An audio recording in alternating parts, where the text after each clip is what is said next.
Hi, it's Dennis Youssef here from IGT, and I've got Darren Hunter all the way in that screen right there, and I am sitting next to the Michael Sanz himself. Now, Michael Sanz and Darren and myself, we're going to be speaking about the Secret Shopper. Darren, how about you give us a little bit of an explanation, because you are the marketing king. Well, here's the deal is that we've been now offering what's called a secret shopper to an agency. They want to know what their 10 competitors are up to. And remember, guys, when we released this idea a couple of months ago, there was quite a stir. There was a lot of people that thought it was a great idea. We had some people thought, oh, no, that's really bad. You can't be doing that. But we ended up getting a number of agencies that thought this is a great idea. So we had a lady in Adelaide that wanted us to call 10 of her competitors. We had Auckland, we had Sydney, and we've had Brisbane as well. We've had Melbourne. So we've been kept busy.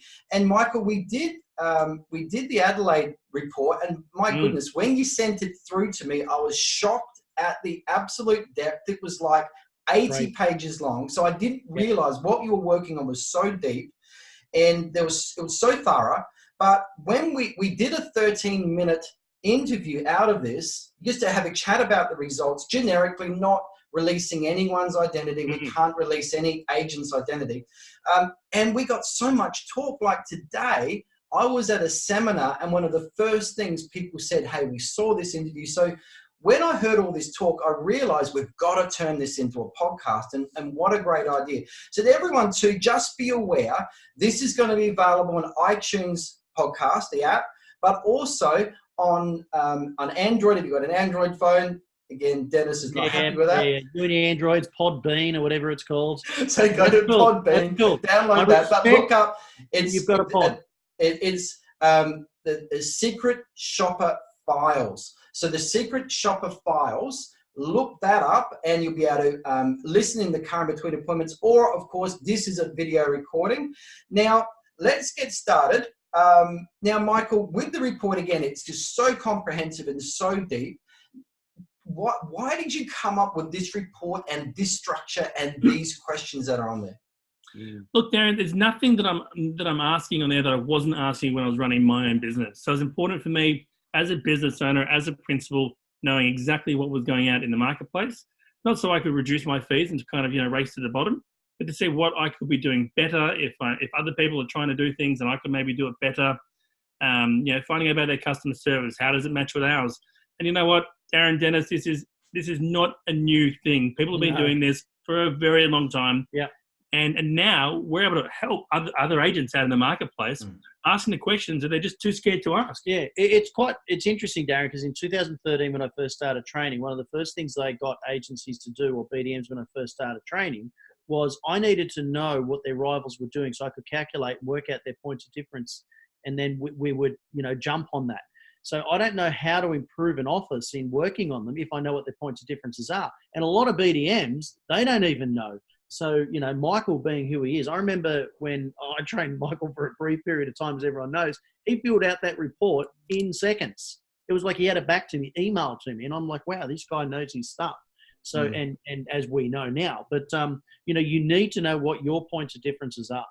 So, correct. Yeah. And again, just as quickly, so many comments that we saw, Darren, when we were speaking about this previously and in social media, where agents say, I'm not focused on what other people are doing. I've got blinkers on and I'm moving forward. For me, not the case. And I know I speak for many other principals and agencies out there, that's not the case. We don't want to match your fees. We want to make sure that we're the best in the marketplace. And dominate in the marketplace. And how to dominate in the marketplace. And I think it's right for us to just say to everybody, hey, what is our true intention about this secret shopper? We are sick and tired of seeing people discounting. We are sick and tired of seeing a race to the bottom, and we want to do something about reversing that process. So in this podcast, we're going to be looking for fee opportunities and the fee holes in the market, and showing you what sort of fees you should be charging, what sort of dollars extra you could be earning to reverse this discounting thing, and also encouraging people, let's stop competing on fees. Instead, let's start competing on service and value. And that means quality points of difference and quality service. And that's what we achieve to do out of this Secret Shopper Files podcast. Yeah, absolutely, Darren. And the aim is we're actually doing these reports for people to improve their businesses. We're doing it to help the industry. So, we're trying to raise the bar.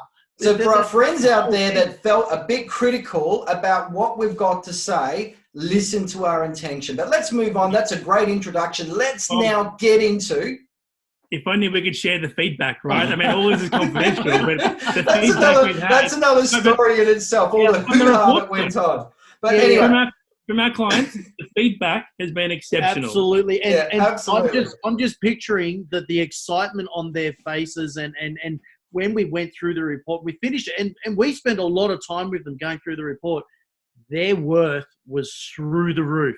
Yeah. They got their pennies worth just going through the files with us, let alone what's going to be implemented after. So, guys, let's move on because people... We don't want to. We want to keep Let's talking. get into the meat. All right, let's immerse ourselves. Let's now take ourselves on a Google map, and we're now going to drop ourselves into the Adelaide market. Let's just put the scene out there, the landscape. It was actually 14 competitors. We normally would do 10 for this type of report, but 14 competitors now stretching right from deep Adelaide South right up to the actual city. So with our client that ordered the report, Michael, what was the spread? So it's like an hour and a half drive. Why did you want those particular competitors to Secret Shop? Look, to be honest, Darren, she gave me 10 agencies, and I couldn't believe that so many agents were leaving so much money on the table.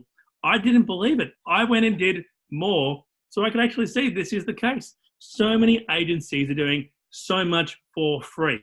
All right, and we're going to talk about the fees, and we've got that coming up. But let's start first. Let's just come straight off the cab. What people are listening to this podcast for. Number one, they want to know what were the points of difference that you found across those 14 agencies when our secret shopper, and we can't reveal who it is, and we cannot reveal the questions. That's our secret in the sauce. But what was the tip? What was some of the better points of difference? Let's start with those before we get to the bad ones. But what was some of the better points of difference that you found agencies using to differentiate themselves from their competitors? It was quite mixed in this marketplace, but the majority, I guess, played on the relationship and how great the relationship was with the landlords and with the tenants. And they were, I guess, personable. And then on the other spectrum, there were so many agents that we spoke to who just had no personality, like they could not connect or engage, and it was purely transactional. And you weren't even speaking to the right person as well. Like no. That was needed. That was a bit, So, there was a mix there. There were officers that a receptionist would answer the phone but couldn't help answer basic questions. And then there'd be senior people that would answer the phone that couldn't help answer basic questions. Then there'd be smaller companies who would answer the phone, who could answer everything. And when you're kind of looking at all the things that they do differently, some of these points of difference is they're being relatable, they're being contactable, they're making things easy for the client. But so many of the agents that we assessed, they're just not communicating. Can I say also, when I'm in a seminar and I say, okay, what's your points of difference? They're all lame. There's just no substance of anything that would impress a prospective client right now that want to use your agency over someone else. 100%. They're all saying we collect rent, we find the best tenants, we have X amount of vacancy, we lease properties in X amount of days. None of them could show proof. None of them could actually, verify any of that stuff, and they all sounded the same. It's like they went to the same training for it, and that's all they know. But if you're an owner, so who was the standout though? Who really did I can't good tell you points that. of difference and what was said? But don't say who, but what agent said the right thing? As in, what did they say? What was the point of difference? There was a smaller agency, and there was only a couple of people involved in there, and they both managed portfolios. They were both owners of the business. They were fantastic. I think they were brilliant. They could answer all the questions on the phone. They could actually show us, what they were doing, the properties that they were managing. They could show us their REA reports. No question was ever too hard or an inconvenience. They got back to you promptly. They were just superb. They did exactly as they promised. So you actually felt like they were actually wanting to help you rather than being like a systematic response, like Correct. Yeah. They weren't just verbatim like everyone else. They were adapting to what we were looking for. The property that we're assessing. They were just brilliant. And I think, Darren, I've mentioned this company to you before, and the whole outfit. if you looked at this company, you wouldn't think that they were that fantastic, and they're leaving money on the table too. Yeah. And I know who you're talking about. But let's just go back to now. We've got another person making the phone calls, right? Correct. So Michael, help me. How are you knowing so much detail here? What's the deal?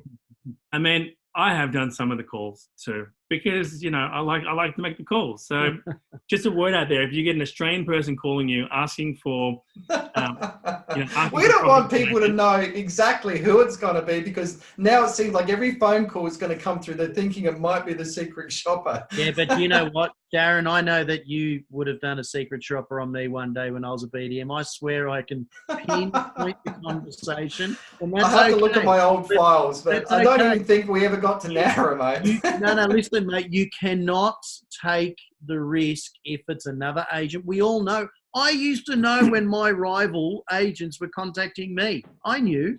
I did it to them. So you cannot take the risk. And you know what? I used to throw it at them because I knew I was better than them. So I didn't care, and they weren't going to do it. So it's all cool. Like, you've just got to, you'd never know. So, I'm going to say too, like the thing is, you won't know you're being secret shopped because like we have a series of questions, if this, then that. There's no transactional element to it. We are legitimate people calling to inquire about a property. Real phone numbers, real emails, real people. You won't be able to tell. And that's what it's all about. And that's cool. So let's just, before we move on from the points of difference, is it fair to say, because this section in the podcast is pretty lacking, is because there is so much lack in quality points of difference out there? That's why I was so excited. It was empty. But when we did this this assessment, like how excited were we, especially with the client too. They now know clear points of difference, what they can be saying above anyone else in their marketplace to stand out. Yeah, because they know for sure, clearly, what their competitors aren't doing and won't do. And it's just open the door and open their eyes. Oh my goodness, we're actually able to get so much more leverage quicker. Yeah, if you listen to the tone in her voice at the beginning of the conversation and then at the end of the report, they were two complete different tones. Yeah. She felt empowered.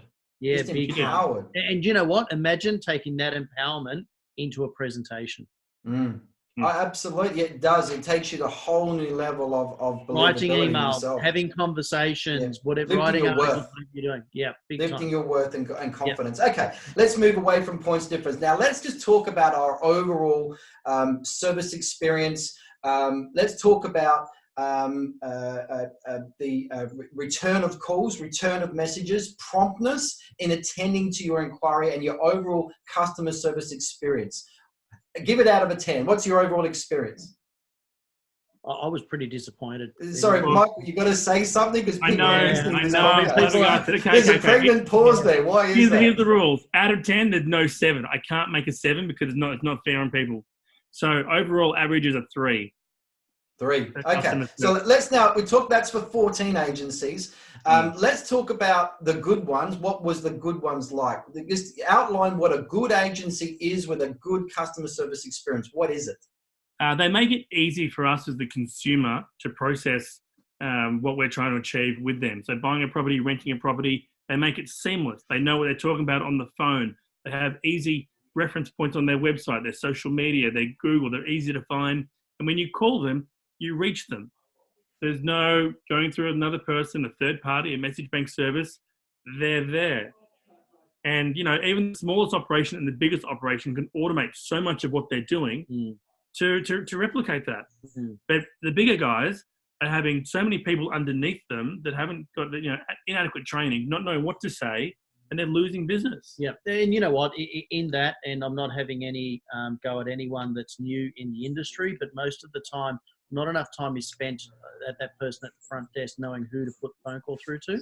So there certainly needs to be a lot more training in that area. I mean, Darren, we could make a number of phone calls on Monday morning to the agents that we actually, called and said, hey guys, if you just did 1, 2, 3, 4, 5, it's going to make a massive difference. Yeah. And the thing is, I would love to just send an email out to all these people and say, hey, you got secret shopped and you need to do this and this, but they probably don't really care because they're so caught up in the business of their day, or even possibly offended that they've been secret shopped, when this stuff would really help them to improve if they knew. So, but Darren, they also possibly don't even know that that's what's going on within their business as well. So they're the people that potentially need to get the reports done even more. If they don't know what's going on with their own office, and I'm just going to jump in and say, we also do this report on the office we're doing it to. So if you're in Adelaide and you want to know how your office is doing, because we may have potentially called you, call us.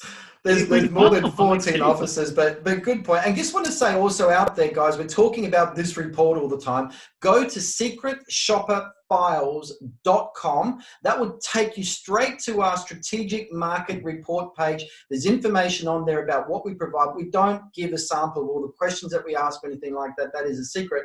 But fill in the contact form, get in contact with us. Michael will no doubt contact you. You can have a chat about your market and what are the things that you want to get out that's going to help you to go and dominate in your market. So, all right, let's move on, guys. Now, actually, with the customer service experience, what are some really bad ones that came to mind from this Adelaide report?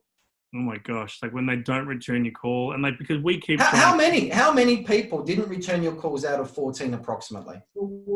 Seven probably. But wasn't one of them that you'd called 3 times? Yeah. Half of them didn't even get back. And I say in sessions that even if you just call up everybody, have a system in place for every lead that comes through the office, that nothing is lost, there's accountability, that's a rent roll growth strategy in itself. And Michael, 7 out of 14 is crazy. There was one agency that didn't actually call back at all.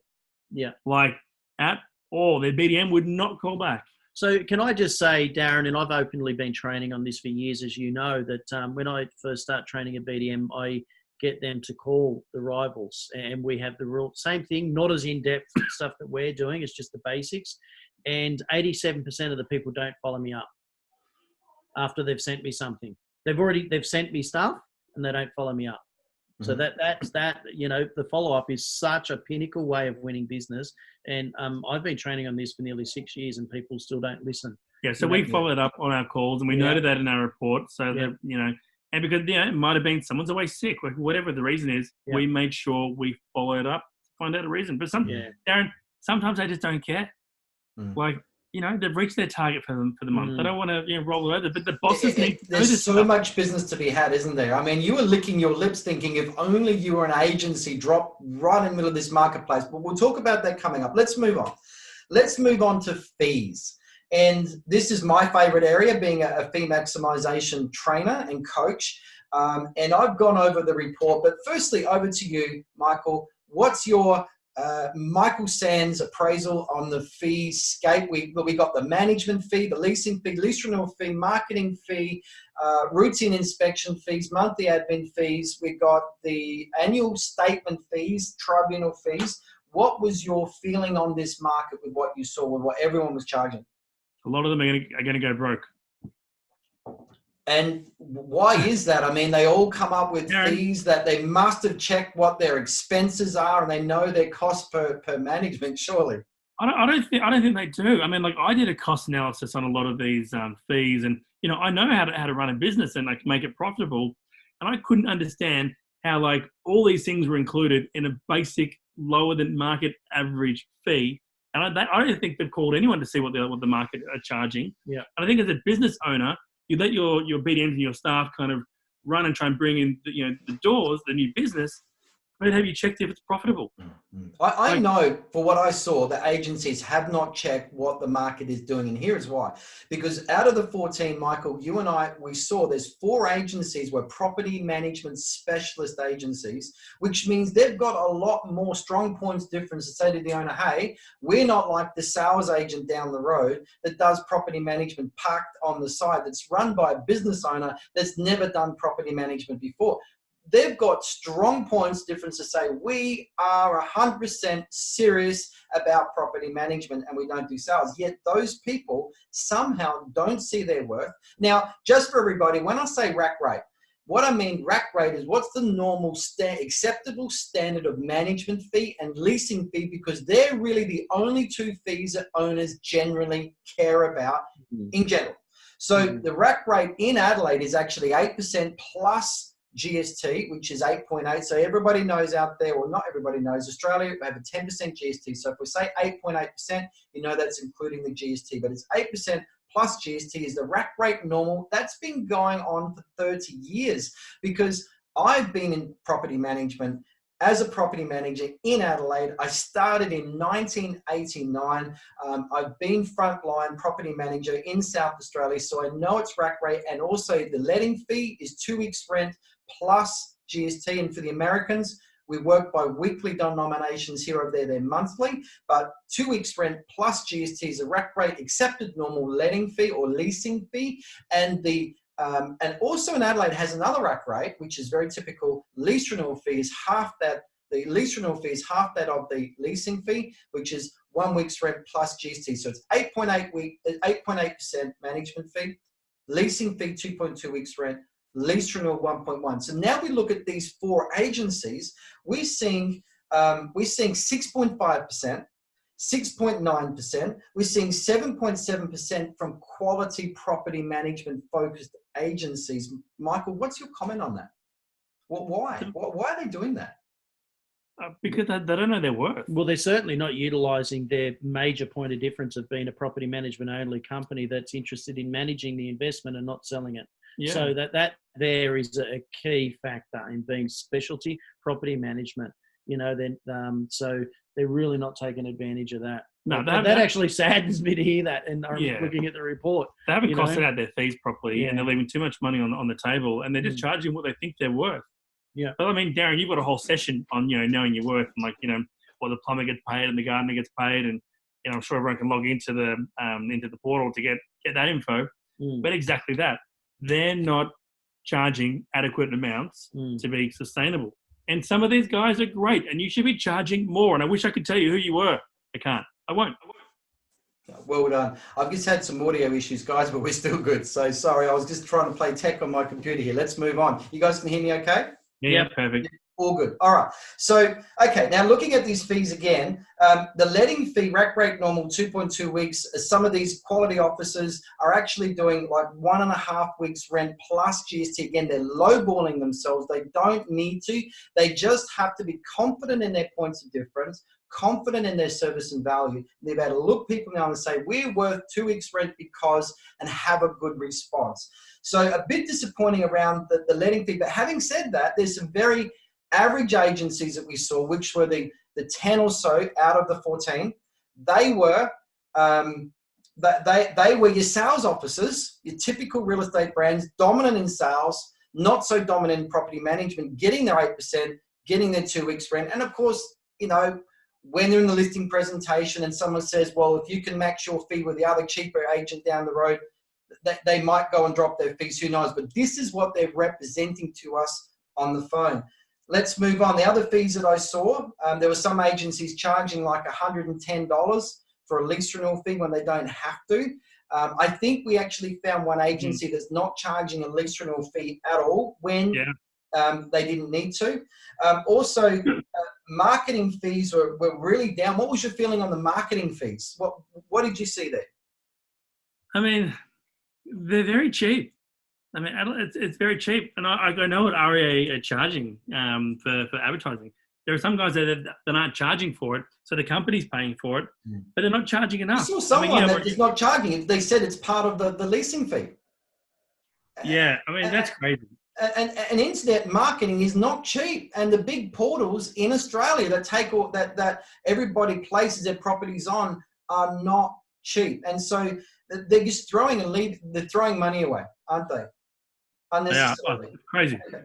All right, moving on. We saw a very typical monthly admin fees, around about that, sort of that $5.50, really, really low. There was a couple of $10 in there, I remember. And also routine inspections. Oh my goodness. 2/3 of agents don't charge, which is normal for South Australia. Of the third that do, we're seeing $11, $22, $33 for a routine inspection. I'm dumbfounded because that probably wouldn't even be paying for fuel and mileage. I was seeing $11 and $22 20 years ago. And I don't understand, but I do, because people have got this wrong. Now, it takes an hour to do a routine. That's drive time, booking time, do the inspection, do the work that's generated because you showed up at the property, getting the report ready, sending it to the owner. It's at least an hour all up. So what are we worth per hour, people? It's really, really easy to justify a fee because it's taking us an hour, 2 hours, 3 hours. We've got a good argument to the client or a good case. And to charge $99 for a routine, people, is not unreasonable given how much time it takes. Now, well, in the end, you're doing the report not just to cover the wage or lose money. You're meant to be making a profit as a business yourself. Yeah, absolutely. So people feel that a routine inspection shouldn't be charged. I remember my good friend Gene Bennett from Florida. You know him, Dennis, and Michael. I think you've met him. He came to Australia and he had a luncheon here that I sponsored in 2005. And he said, with my stupid, crazy Aussie accent trying to do American, he said, well, you Aussies, you do too much for free. You know, and one of my good friends who's an agent came to that. He went away, took it seriously, and now he charges for practically everything. He's the most expensive agent in Adelaide, still gets the business. Adelaide, you do too much for free. Let's move on. The yearly statement fees. Now, there's two-thirds of agents don't charge. The ones that do charge, you're charging that $11, $22, or whatever. Guys, is too low compared to if my accountant took my 12 monthly statements and put them together, then we are looking at probably a $400 charge of maybe 2 hours worth of work. You are saving the owner a lot of money. Your $22 and $33 and $11 and $2 that we saw in these reports is far too low. You could be doing a lot better. For example, $55 is not unknown and not unreasonable in the Adelaide market. In fact, Michael, I spoke to another Adelaide agent 2 days ago. He charges $110 for an annual statement or administration fee. I think he calls an annual administration fee $110. He signed up all his owners on it, and the other month he pressed the button to charge it. And out of 240 properties, he had 6 owners call up and a bit of pushback, and he renegotiated on those 6. He said pressing of that button gave him $23,000. Guys, this stuff is not an issue to owners. They understand that fees need to be charged. There is no pushback on these types of fees, or if anything, very, very minimal, which is very easy to deal with.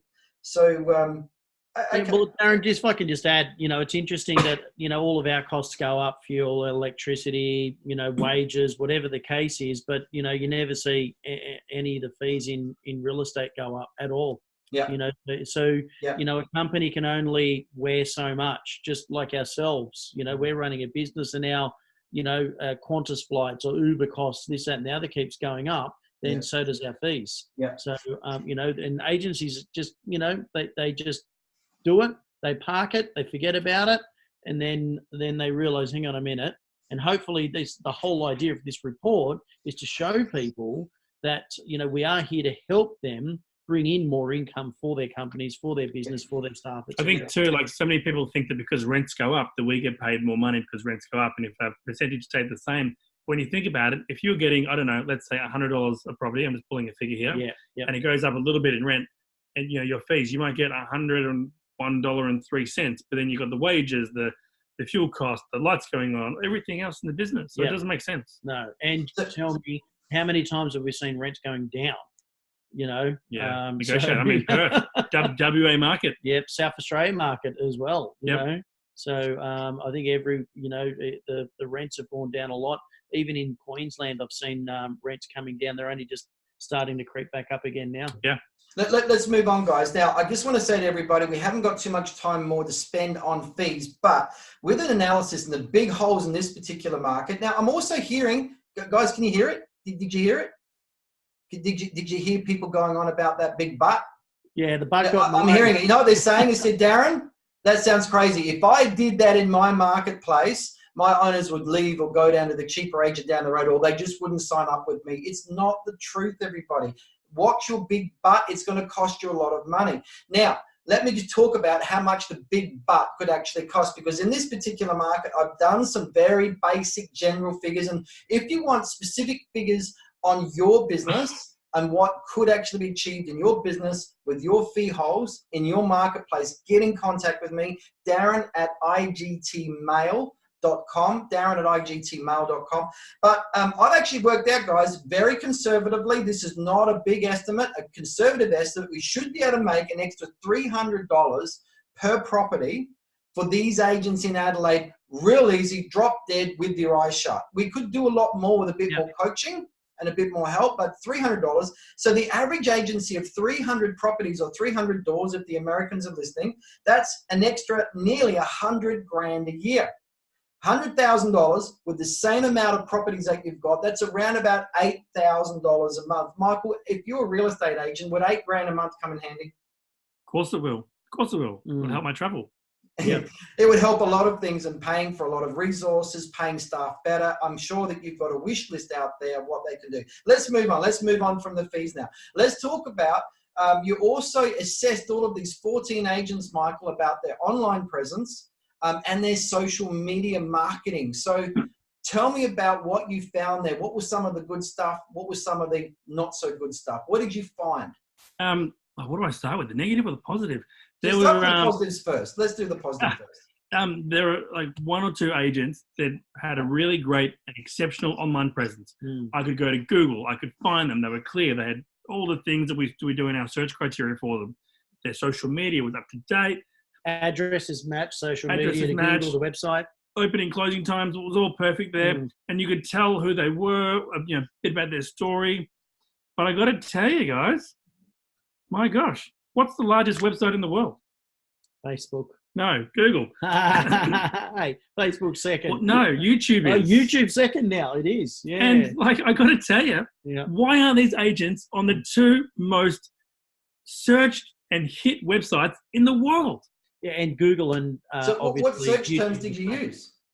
Property management, like near me, property management in that suburb. But I would also go and look at their Google page and their Facebook page and their Instagram page and their YouTube page and every page they've got.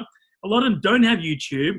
They don't have Instagram. They don't have a good Facebook page because it's all just flooded with, the same things that we speak about. House for rent, house for sale with no likes. And there's 3 likes and that's the start. And in a marketplace where like so much search content is done by video and voice search and all this, relevant criteria, these guys are failing at it. If you're an owner looking to find a property management company in the area that we assessed and many other areas, you won't find any videos for these agents.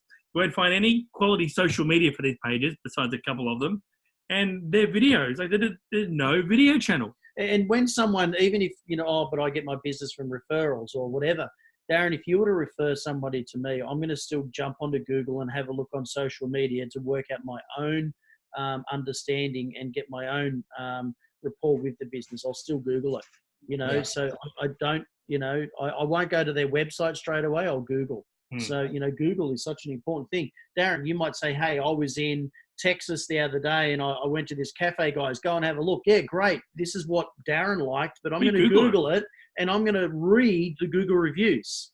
And how many reviews did we see? There's a bad review and no responses. No response, was there? There was no response because we're going to get bad reviews, right? Bad reviews are going to happen. It's how you respond, Michael, is what you teach, isn't it? Yeah, 100%. And like there are so many of the negative reviews, and yes, tenants leave bad reviews. Like it happens, but you're not being judged on the tenant review. You're being judged on how you reply to that review. Yeah, because if there's no reply, the potential landlord reading this review thinks, well, it is what it is. The tenant was right. Yeah. It is like we looked at someone yesterday. We'll talk about it another time, but they were 3.6 out of 5 stars. Like a good agency. Yep. And it was, and they weren't answering the reviews. But you know what? It was interesting because when we spoke to them, we asked them, they didn't know how. They weren't aware. Yeah. And that's the same thing, Darren. We'll go back to it. The reason why they haven't got YouTube, they haven't got Instagram, they haven't got Facebook, they haven't got a good online presence, they don't know how. And the business owners who have been doing sales and they've been flying high and they don't know about this stuff. And they expect the younger guys of the team to know it.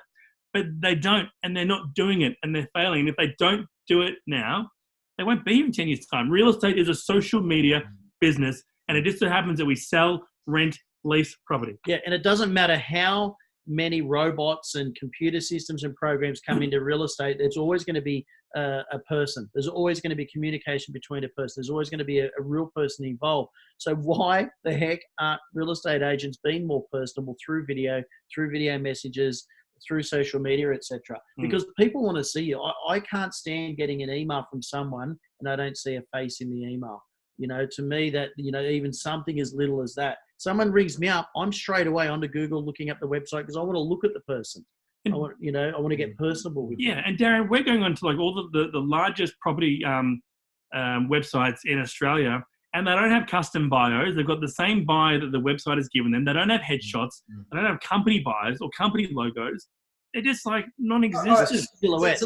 There's a lot of bad news, and we get it. There's a lot of wasteland, nothing. What were some of the good ones that you saw? I mean, out of the 14, how many actually had a solid online presence?